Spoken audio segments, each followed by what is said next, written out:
قبل ما نبدأ الفيديو ده الجزء الثاني من قصة رون. لو لسه ما شفتش الجزء الأول هيظهر لك دلوقتي، وأنصحك تشوفها الأول عشان تفهم الأحداث من البداية. وكمان عايزين نوصل الفيديو ده ل 50 لايك، وأنا عارف أنكم قد هي شباب، وده كل اللي عندي. صلوا على النبي. يلا جاهزين؟ يلا نبلع. بعد ما أقنع رون أصيل يواجه خوفه واصطحب لمهمة خطيرة، وبعد ما سرقوا كنز الجوبلين باستخدام سحر التحريك الذهني، نجح أصيل في نقل كل الكنوز إلى حقيبة. لكن بسبب ضوضاء معينة الجوبلين استيقظوا، ولكن بعد كده رون واجه حوالي 30 جوبلين بسيف رخيص وقضى عليهم جميعا بسرعة وقوة مذهلة. أصيل نفسه كان مذهول من كل ده، وأثناء عودتهما انطلق سهم قاتل نحو أصيل، لكن رون أمسكه بيده في اللحظة الأخيرة. وهنا كانت نقطة توقفنا في الفيديو السابق. بعد كده أصيل تجمد من الصدمة، أما رون فبص لسهم وقال بضيق: وفي إيه في الغابة دي النهارده؟ كل دقيقة مشكلة جديدة. ثم رفع عينه ناحية مصدر السهم وشاف الولدين اللي كانوا بيطاردوا الطائر، وهم السبب اللي ايقظ الجوبلين، وقال لهم ببرود: انتم مين؟ الولدين اول ما قربوا من رون وأسيل بدأوا بيعتذروا بسرعة وقالوا: سمعنا أصوات هنا وافتكرنا في وحوش، فجينا نتأكد. وبعدين بصوا على الشنطة المليانة كنوز، واضح جدا أن اهتمام حقيقي ما كانش على الوحوش أصلا، وسألوه: انتم كويسين؟ لكن رون ما اقتنعش ولا ثانية، وقال ببرود: بطلوا تمثيل، أصلا تمثيل مش لايق عليكم. ثم بص لهم بعينين حادتين وقال: أنا أقدر أقرأ عليه على وشكم، قولوا لي أنتم مين؟ هنا واحد منهم ضحك وقال: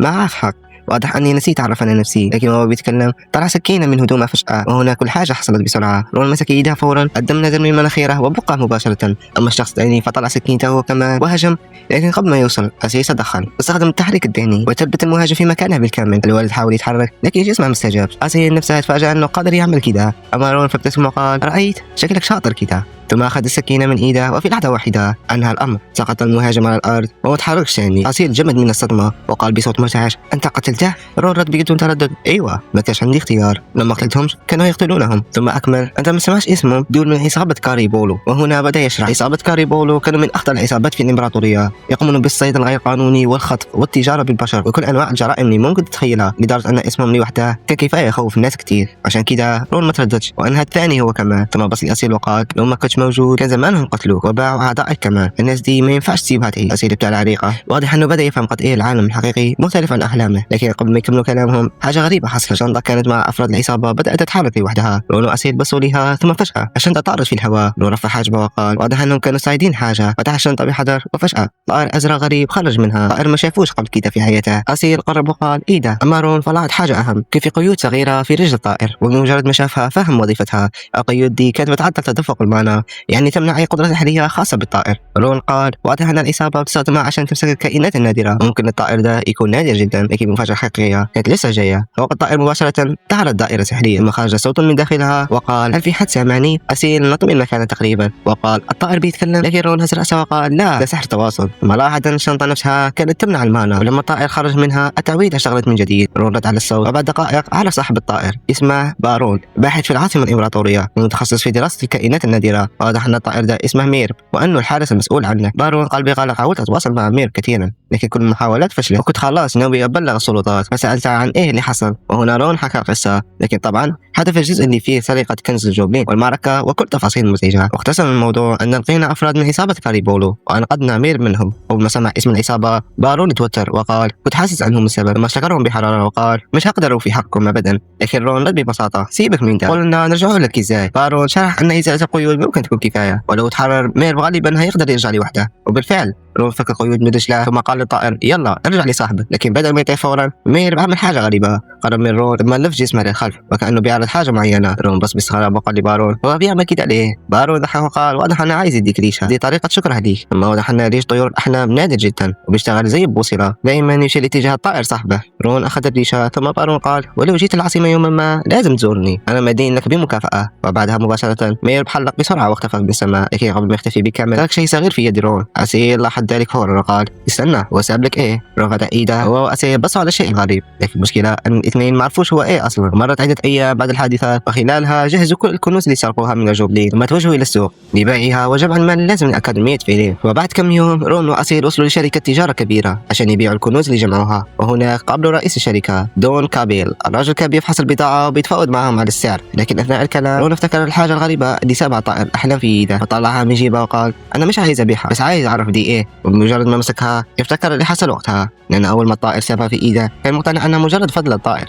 أيوة، وصل به التفكير لكذا فعلا، ولدرجة أنه أخذها ورماها على الحجر، لكن بدل ما تنكسر الحجر نفسه هو اللي تحطم. وساعتها فهم أن الموضوع مش عادي، الحاجة دي كانت كروية الشكل صغيرة وغريبة جدا. ودون بدأ يفحصها باهتمام وقال اللون غريب والملمس أغرب. رون ابتسم فورا وافتكر أنها أكيد حاجة نادرة وثمينة، لكن دون كمل كلامه وقال ممكن يكون روض حصان متحجر. في اللحظة دي تقريبا رون كان عايز يرمي هو نفسه من الشباك، لكن دون رفع كتفه وقال دي مجرد توقعات، وبصراحة ما أعرفش هي إيه، لازم خبير متخصص يشوفها. رون نجح يجيبها وقال مش مهم، أنا أصلا مش ناوي أبيعها وأعرف حقيقتها بنفسي. وبعد ما انتهوا من الموضوع سأل رون سؤال أهم، أنتوا بيتعاملوا مع أكاديمية فيلين؟ إحنا ناويين نقدم هنا بس ما نعرفش عنها معلومات كفاية. دون ابتسم وقال ده حظكم، بنتي كمان هتقدم هنا وممكن تساعدكم. في اللحظة دي دخلت بنت شابة للمكان ودون عرفها عليهم دي ماريا. أول ما رون شافها حاجة في دماغها تحركت، الاسم والشكل خلوه يفتكر شخص من حياتها السابقة، شخص كان يعرفها كويس جدا. دون قال بفخر الولدين دول عملوا معنا صفقة كبيرة. ماريا بصت عليهم باستغراب وقالت بجد الأطفال دول؟ دون وبخ فورا على أسلوبها وقال أن تربيتها وسط التجار خلتها صريحة زيادة عن اللزوم. أما أسيل فابتسم وقال ولا يهمك، لكن وهو بيتكلم لاحظ أن رون مركز على ماريا بشكل غريب. وفجأة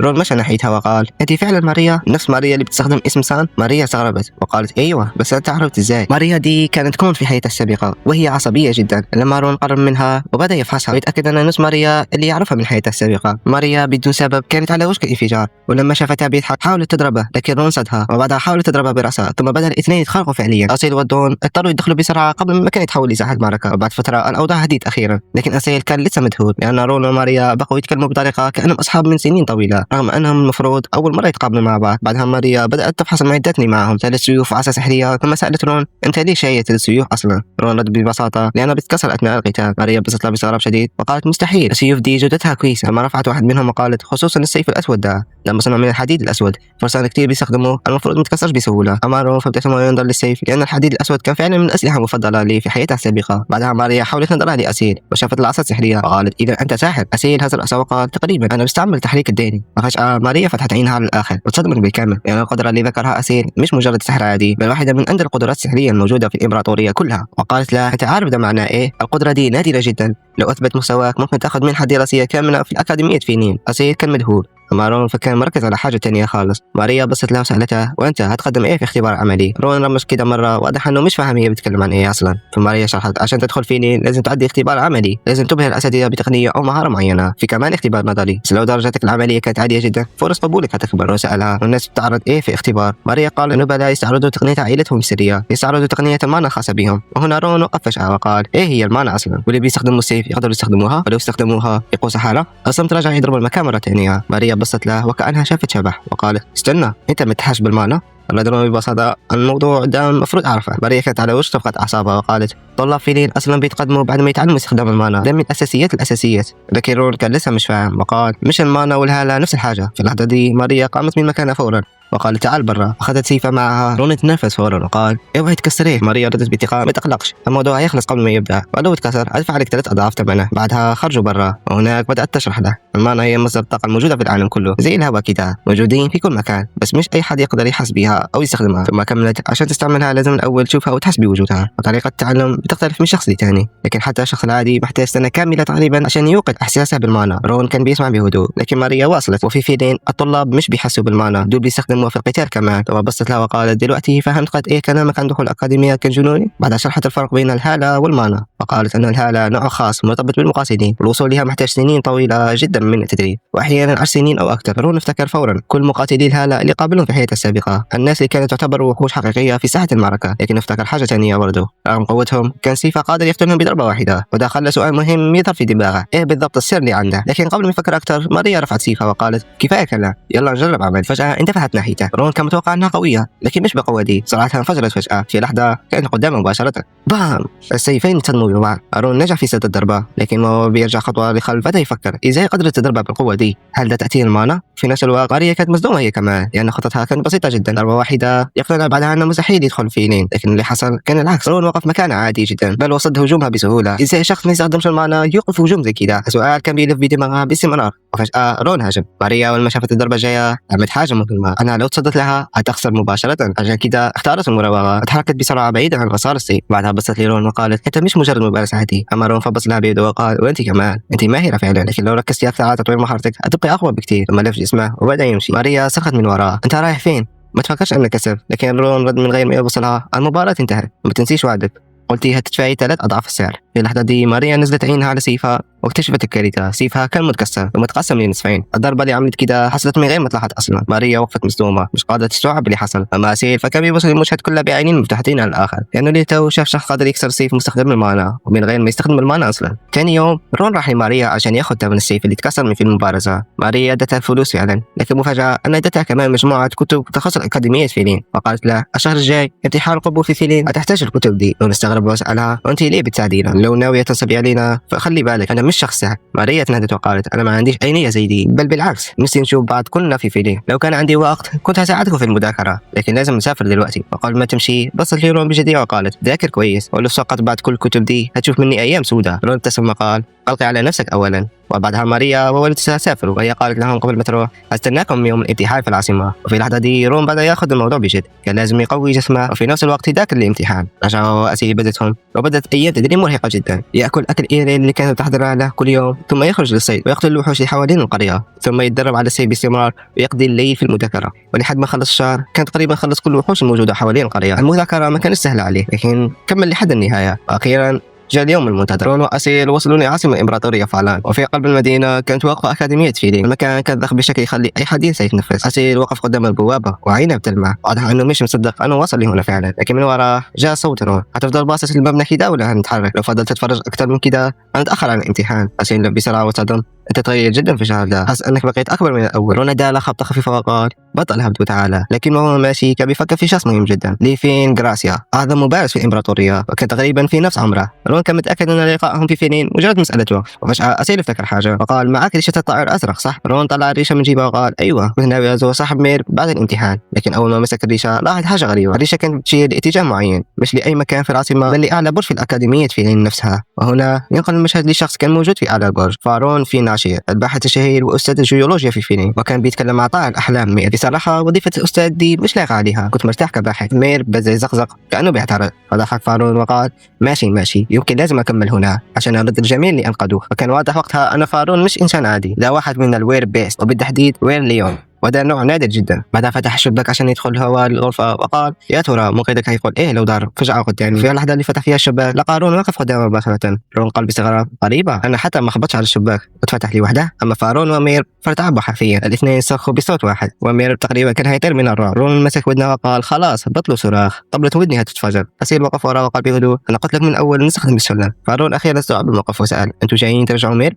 لكن بعدها لمح الريشة في يد رون وساعتها عرف الحقيقة، دول هم الشخصين اللي انقذوا مير، فاستقبلهم بحرارة واعتذر على ردة فعله. لكن رون قال بكل جدية ما تعتذرش، بصراحة كله بسبب أسيل، هو اللي قال ندخل من الشباك. أسيل اتخذ وقال ايه انت اللي قلت لي استخدم التحريك الديني. وقبل ما يكمل رون قفل بقها بسرعة. وبعدها رون بص لفارون وقال بحجاب ما كنتش متوقع انك هو ليون وكمان صاحب مير بأستاذ في فيلين. فارون ابتسم وقال لو كنت عرفت انكم هتقدموا لفيلين كنت كتبت لكم خطاب توصية بنفسي، لكن للأسف امتحان النهارده ومع ذلك لو ما قابلتوش تعالوا لي. بس استنى، رون ما كانش ناوي يسقط اصلا. قبل ما رون يخرج من مكتب فارون افتكر البيضه الغريبه اللي كانت معاه فطلعها من جيبه وقال بالمناسبه طائر المير الخاص بيك هو اللي اداني البيضه دي. اول ما فارون شافها عينه وسعت بشكل صادق وقال بسرعه مستحيل، دي بيضه طائر الاحلام. رون استغرب وقال وين المشكله؟ طيور بتبيض عادي يعني. فارون مسك راسه وقال واضح انك مش فاهم، دي مش اي طيور، دي طيور الاحلام. وبعدين بدا يشرح طائر الاحلام لما يضيع بيضه، البيضه بتشبه بطاقه المكان والناس اللي حوالينها وقت تكوينها. يعني لو تكونت جنب حمم بركانيه ممكن يطلع منها مخلوق ناري، ولو تكونت في منطقه مليانه وحوش ممكن يطلع منها وحش، وفي بعض الحالات المخلوق اللي بيطلع منها ما يبقاش شبه الطيور اصلا. رون رفع حجمه وقال استنى، انت بتقول انا بيضه الطائر ممكن يطلع منها حاجه ثانيه؟ فارون هز راسه وقال بالضبط. ثم كمل وهو بيتفحص البيضة. المفروض أقدر أحدد نوع الكائن من تدفق المانا، لكن البيضة دي مختلفة. في اللحظة دي تعابير وجهها تغير تماما لأنه كان حاسس بأكثر من نوع مانا جوا البيضة. قال بذهول أنا مش قادر أعرف إيه اللي يطلع منها، في تدفقات مانا كثيرة حتى فارون نفسه ما قدرش يفهم سرها. أما رون فبدأ يحس أن الموضوع أغرب بكثير مما توقع. وفجأة بس لي مير بقى هو أنت كنت عاملة إيه بالضبط عشان تطلعي حاجة بالشكل ده؟ مير بتحرجت فورا وكان فهمت التلميح. أما فارون فضحك وقال على فكرة طائر الأحلام بيضع بيضة واحدة بس طول حياته. ومير بسلمتها لك وده معناه أنا اخترت. الكلام ده خلى رون بس للبيضة بشكل مختلف. ثم قال خلاص دلوقتي لازم أشوف إيه اللي مستخبي جواها. قبل ما يمشوا فارون وقفهم وقال أنقذتوا حياة مير، ما ينفعش تخرجوا من غير هدية. ثم سلمهم خريطة خاصة وأوضح أنها تساعدهم في المستقبل على فقس البيضة. رون وأسيل شكروا فارون وبعدها اتجهوا مباشرة نحو امتحان القبول. بعد شوية بدأت اختبارات أكاديمية فيلين. وهنا يا جماعة سنتوقف، آسف توقف في نقطة غير مناسبة لكن سندعها للفيديو الجاي. لو تريد جزء ثاني أخبرني في التعليقات وسأكون ممتن إذا تركت تعليق جميل ولايك للفيديو. وهذا كل شيء، نراكم في الفيديو الجاي. السلام عليكم.